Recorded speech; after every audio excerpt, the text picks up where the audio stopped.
حيث بن التيهان ومن بني عمرو بن عوف وابن بن ساعدة رضي الله عنهم أجمعين. وأتاهم رسول الله صلى الله عليه وسلم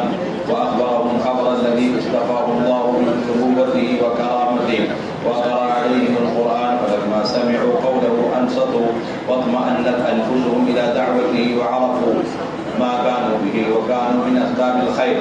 ثم قالوا له قد علمت الذي بين الحوث والخزرج من الدماء ونحن نحب ما أرشد الله به أمرك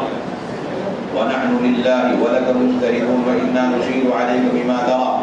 فامكث على اسم الله حتى نرجع إلى قومنا فنخبرهم بشأنك وندعوهم إلى الله ورسوله ولعل الله يصلح بيننا ويجمع أمرنا، فإن اليوم متباعدون متباغضون،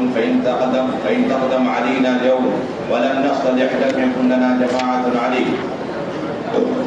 ونحن نواعدك الموسم من العام القابل. ورضي رسول الله صلى الله عليه وسلم الذي قالوا.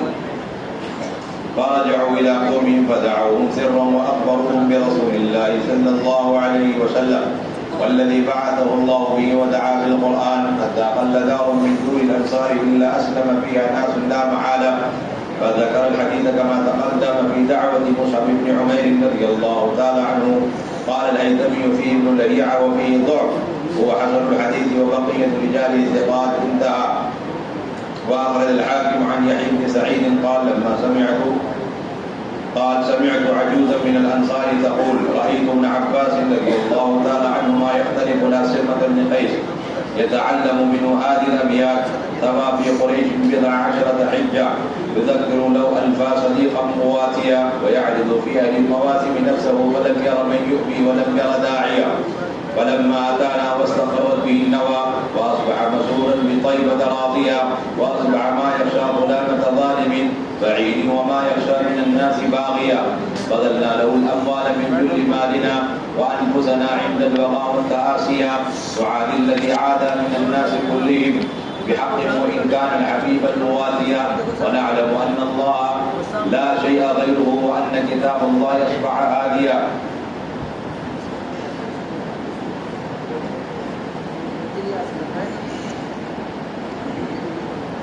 میرے محترم دوستو، بزرگان ساتھی، دین کی نصرت اللہ تبارک و تعالیٰ کی غیبی مددوں پر موقع. دین کی نصرت ناممکن ہے اللہ تبارک و تعالیٰ کی غیبی نصرت اور مدد کے بغیر، اور اللہ تعالیٰ کی غیبی مددوں اور نصرتوں کا اترنا دین کے مددگاروں پر یہ ناممکن ہے جب تک ان کے آپس میں اجتماعیت نہ ہو. یہ تینوں چیزوں میں بڑا گہرا تعلق ہے. دین کی نصرت بالکل ناممکن، عقل کے خلاف، تجربے کے خلاف، ظاہر کے خلاف، ہر اعتبار سے،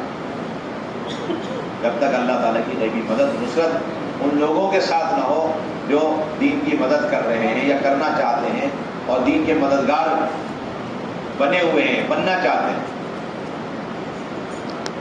اور اللہ تعالیٰ کی غیبی مدد نصرت دین کے مددگاروں پر اترنا ناممکن ہے، محال ہے، جب تک یہ دین کے مددگار آپس میں ایک فکر نہ ہو اور ایک بات پر مشترک ہو. دین کی نصرت غیبی نصرت پر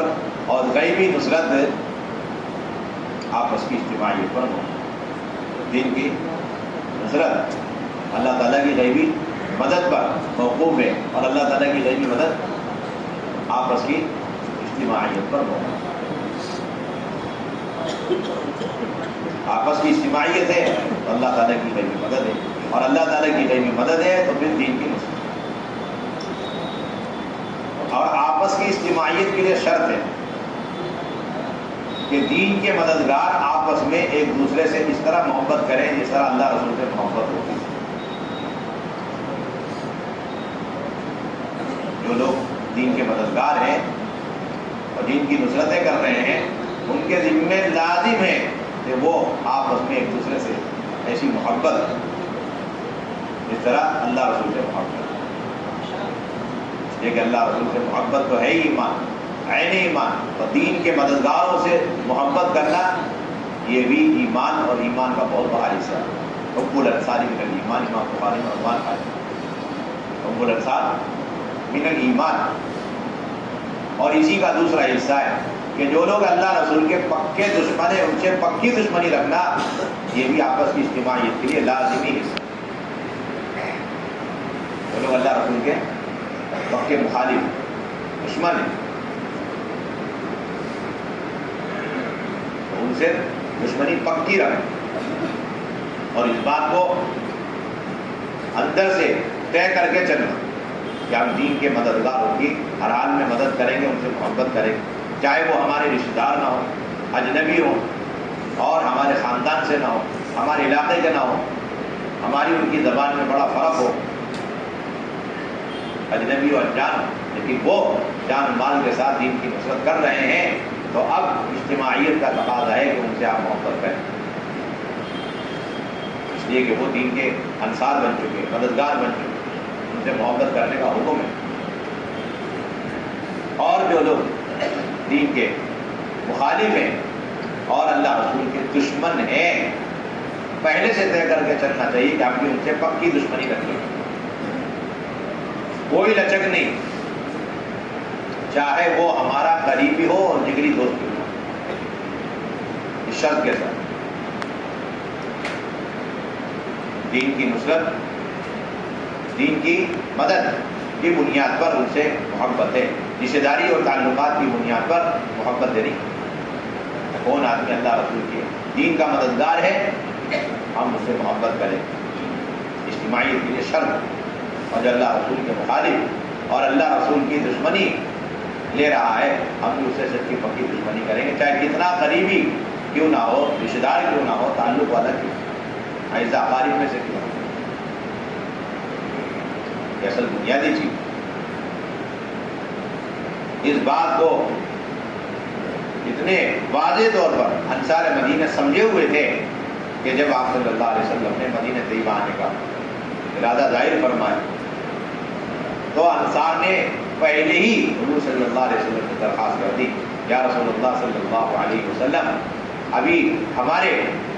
یہاں دو بڑے قبیلوں کے درمیان بڑا خون خرابہ قتل و غارت کا سلسلہ ہے، آپس میں تھوڑے اجتماعیت نہیں ہے اور ہم آپس میں ایک دوسرے کو مٹانے میں لگے ہوئے، اپنی طاقتیں ایک دوسرے کے خلاف استعمال کریں. ایسے میں اگر آپ ہمارے درمیان آ گئے تو ہم سب اپنی طاقتیں قوتیں لے کر آپ کی نصرت پر جمع نہیں ہو سکتے، اور یہ دین کی نصرت نہیں ہوگی بلکہ یہ آپ کی بھی ناقدری ہے اور اسی طرح دین کی بھی ناقدری. اس لیے پہلے آپ انتظار کریں، ٹھہرے، ہم جاتے ہیں اور ہم آپس میں صلح مصالحت کرتے ہیں اور آپس کی عداوتوں کو، دشمنیوں کو پہلے ختم کرتے ہیں، تاکہ جس وقت آپ آئیں اس وقت ہم ایک جٹ ہو کر اپنی ساری فکری اور اپنی ساری جسمانی اور اپنی ساری مالی طاقتیں قوتیں بھی لگائیں اور ایک فکر پر ہم مشتمل ہوں کہ اس کے بغیر اجتماعیت نہیں اور اس کے بغیر اللہ تعالیٰ کی غیب مدد اور سب سے بنیادی شرط آپس کی اجتماعیت، اللہ تعالیٰ کی غیبی مدد کا اور غیبی مدد نصرت دین کی نصرت کے لیے آپس کی اجتماعیت کا ہونا بے انتہا ضروری اور لازمی شرط. کہتے ہیں حضرت عروہ رحمہ اللہ کہ جب حج کا زمانہ آیا تو انصار کے کچھ لوگوں نے حج کیا، چنانچہ بنی مازن بن نجار میں سے حضرت معاذ اور حضرت اسد بن زرارہ یہ دونوں حج کے لیے گئے، اور انصار کے قبیلے بنی زریق میں سے رافع بن مالک، ذکوان بن عبد القیس، اور انصار کے قبیلے بنو عبد الاشحل میں سے ابو الحیثم بن طیہان، اور بنی عمرو بن عوف میں سے عویم بن ساعدہ رضی اللہ عنہ اجمعین حج کے لیے گئے. جب یہ حج کے لیے پہنچے تو حضور صلی اللہ علیہ وسلم ان کے پاس تشریف لائے اور انہیں بتایا کہ اللہ رب العزت نے آپ صلی اللہ علیہ وسلم کو نبوت سے اور بزرگی سے نوازا ہے، اور ان کو قرآن پڑھ کے سنایا. جب انہوں نے آپ کی بات سنی تو خاموش ہو گئے اور آپ کی دعوت پر ان کا دل مطمئن ہو گیا. اور وہ پہلے سے اہل کتاب سے چونکہ سنتے آتے رہے حضور صلی اللہ علیہ وسلم کے عمدہ صفات کے بارے میں، اور آپ صلی اللہ علیہ وسلم ان کو جس چیز کی دعوت دیں گے اس کے بارے میں وہ اہل کتاب سے کیونکہ سنتے رہے، اس لیے حضور کی بات سنتے ہی انہوں نے پہچان لیا کہ آپ کی یہ بات اور اہل کتاب سے جو بات ہم سنتے آ رہے تھے دونوں باتیں، دونوں میں کوئی فرق. آپ میں وہی سب صفات ہے جو اہل کتاب سے سنتے آ رہے ہیں، اور آپ صلی اللہ علیہ وسلم قرآن پڑھ کر کے اسی چیز کی دعوت دے رہے ہیں جس کا ذکر اہل کتاب سے ہم سنتے آ رہے ہیں. چنانچہ فوراً آپ کی تصدیق کی اور آپ پر ایمان لیا ہے، اور اس طرح یہ کچھ انصار خیر کے پھیلنے کا ذریعہ بنے. اس کے بعد انہوں نے حضور صلی اللہ علیہ وسلم سے عرض کیا کہ آپ کو اچھی طرح معلوم ہے کہ ہمارے یہاں اوس اور خزرج دو قبیلے، ان دونوں کے درمیان قتل و غارت کا سلسلہ ہے، اور ہم اس چیز کو پسند کرتے ہیں جس کے ذریعے اللہ رب العزت آپ کے امر کو اور آپ کی چیز کو صحیح رخ پر ڈال دے. یعنی ہم یہی چاہتے ہیں کہ آپ ہمارے یہاں آئیں اور ہم آپ کو اپنے یہاں لے جائیں اور آپ کی نصرت کریں، اور ہم آپ کے لیے اللہ کے لیے ہر طرح سے محنت کرنے کے لیے تیار ہیں. ہم آپ کے لیے اور اللہ تعالیٰ کے لیے بھی ہر طرح سے محنت کرنے کے لیے تیار ہیں، اور ہم آپ کی جو رائے ہے اسی کا مشورہ آپ کو دیں. آپ کی جو رائے ہے ہم اسی کا مشورہ آپ کو دیں. یاد آپ اللہ کے بھروسے پر مکے ہی میں ٹھہرے رہیں یہاں تک کہ ہم اپنے قوم کے پاس یعنی مدینے واپس جائیں، اور وہاں واپس جا کر ان کو آپ کے بارے میں خبر دیں گے اور ان کو اللہ اور اس کے رسول کی دعوت دیں گے. شاید اللہ تبارک و تعالیٰ ہمارے درمیان صلح پیدا کر کے ہمارے امر کو مجتمع کر دے. اس لیے کہ آج کل ہمارے درمیان دوریاں اور ہمارے درمیان عداوتیں ہیں، دشمنیاں ہیں. ہمارے درمیان عداوتیں اور اس کی وجہ سے دوریاں ہیں.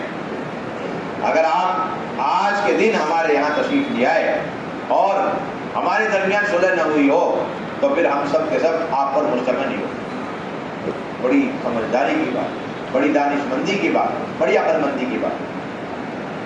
ہم تو ایک دوسرے کو مٹانے میں لگے ہوئے، تو پھر ہم کیسے ساری طاقت اور قوت آپ کی نصرت میں لگا سکتے. اور ہم آئندہ سال حج کے زمانے میں حج کے موسم میں آپ سے ملنے کا ابھی وعدہ کر لیتے ہیں. آپ صلی اللہ علیہ وسلم کو ان کی بات بڑی پسند ہے، بڑی عقل مندی کی بات ہے انہوں نے. چنانچہ یہ لوگ اپنے قوم کے پاس لوٹے یعنی مدینے، اور ان کو چپ چپ کے دعوت دینے لگے اور ان کو حضور صلی اللہ علیہ وسلم کی خبر دی اور انہیں بتایا کہ اللہ رب العزت نے حضور صلی اللہ علیہ وسلم کو کیا تعلیمات دے کر کے مبعوث فرمایا، اور آپ صلی اللہ علیہ وسلم کس طرح قرآن مجید پڑھ پڑھ کر کے دین کی دعوت دے رہے ہیں. یہ ساری باتیں بتائی. یہاں تک کہ مدینہ طیبہ کے ہر گھر میں کچھ نہ کچھ لوگ مسلمان ہو چکے تھے. مدینہ طیبہ کے ہر گھر میں کچھ نہ کچھ، کم سے کم ایک آدمی کم سے کم مدینے کے ہر گھر میں مسلمان ہو چکا تھا. اس دعوت کے نتیجے میں یحییٰ بن سعید کہتے ہیں کہ میں نے انصار کی ایک بوڑھی عورت کو یہ کہتے ہوئے سنا ہے. وہ کہتی تھی کہ میں نے حضرت ابن عباس رضی اللہ تعالیٰ عنہ کو سرما بن قیس رضی اللہ تعالیٰ عنہ کے پاس یہ اشعار سیکھنے کے لیے بار بار جاتے ہوئے دیکھا. میں نے حضرت ابن عباس رضی اللہ عنہ کو حضرت سرما بن قیس کے پاس یہ اشعار سیکھنے کے لیے بارہ جاتے ہوئے دیکھا. وہ اشعار یہ تھے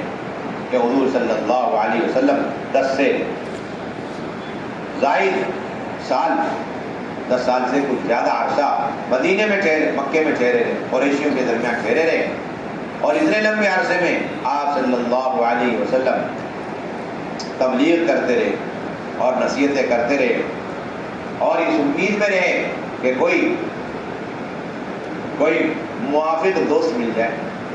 کوئی موافق دوست مل جائے. یہاں تو ایک گشت اور ایک ملاقات، 1 مہینے 2 مہینے 1 سال 2 سال، اور کسی نے ساتھ نہیں دیا تو آدمی تھک کے بیٹھ. یہاں 10 سال تک آپ مکے والے اور قریشیوں کے درمیان، سب مخالف لوگوں کے درمیان دین کی دعوت میں لگے رہے اور اس امید میں رہے کہ کوئی تو موافق دوست مل جائے گا. اور آپ حج کے موسم میں، حج کے زمانے میں، حج میں آنے والوں پر اپنے آپ کو پیش کرتے ہیں، لیکن آپ کو کوئی شخص ٹھکانہ دینے والا بھی نہیں ملا، اور نہ آپ کو اپنے یہاں دعوت دے کر لے جانے والا ملا، نہ ٹھکانے دینے والا ملا، نہ آپ کو بلانے والا اور اپنے یہاں لے جانے والا ملا. یہاں تک کہ آپ صلی اللہ علیہ وسلم ہمارے یہاں تشریف لائے اور آپ ہمارے یہاں ٹھہر گئے، اور آپ طیبہ میں بڑے خوش اور راضی ہو گئے، اور آپ کو کسی دور کے ظالم سے ظلماً کسی چیز کے لینے کا خدشہ نہیں رہا، اور لوگوں سے بغاوت کا بھی اندیشہ نہیں رہا. تو ہم نے دشمنوں سے لڑائی کے موقع پر اور مہاجر مسلمانوں کے ساتھ غم خواری کے موقع پر، دشمنوں سے لڑائی کے موقع پر اور مہاجر مسلمانوں کے ساتھ غم خواری کے موقع پر اپنی جان اور مال کا بہت بڑا حصہ خرچ کیا. اور لوگوں میں سے جن لوگوں سے حضور صلی اللہ علیہ وسلم نے دشمنی کی اور آپ کی دشمنی تھی، ہم نے بھی ان سے پکی دشمنی کی، ہم نے بھی ان سے پکی دشمنی رکھی، اگرچہ وہ ہمارا موافق دوست کیوں نہ ہو. اور ہمیں یقینی طور پر معلوم ہو گیا کہ اللہ کے سوا کوئی معبود نہیں، اور اللہ کی کتاب بھی ہماری رہنمائی کرنے والی. اللهم صل على سيدنا ومولانا محمد